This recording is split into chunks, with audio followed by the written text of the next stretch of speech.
That growing threat from ISIS militants. The U.S. now warning about those young American men joining the brutal group now. President Obama addressing the crisis in the last 24 hours, and ABC's Martha Raddatz is live in Washington this morning with the very latest for us. Martha, good morning. Good morning, David. While the president is toning down his threatening language substantially, ISIS released an alarming new propaganda video, once again showing the utter brutality of ISIS, which humiliates, kills, and celebrates its barbarism.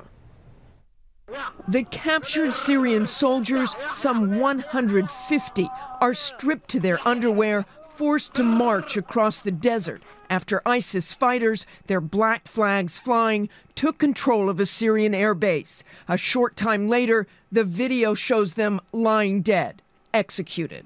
But President Obama is clearly trying to tamp down the emotional response to scenes like this and the execution of James Foley. A strategy for dealing with the terror group in Syria will take time, he said Thursday. The suggestion seems to have been that, we're about to go full scale on an elaborate strategy for defeating ISIL. I don't want to put the cart before the horse. We don't have a strategy yet. A stark admission since the threat of ISIS has increased at an astonishing rate in the last year, seizing large swaths of territory in Iraq while establishing a safe haven in nearby Syria. The Foley execution prompting the president to authorize spy planes over Syria just this week. But President Obama is now making clear that military action in Syria is not imminent. I want to make sure everybody's clear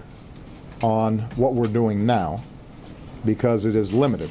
The options that I'm asking for from the Joint Chiefs focuses primarily on making sure that ISIL is not overrunning Iraq.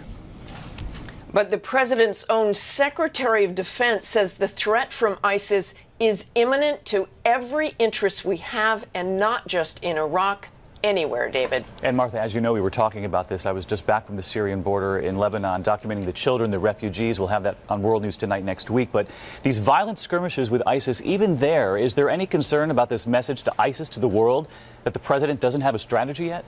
Well, there is indeed. The president did say he does not yet have a strategy for Syria, and that is creating a lot of concern given that ISIS has been gaining strength for years now, David. All right, Martha Raddatz with us this morning. Martha, thanks as always.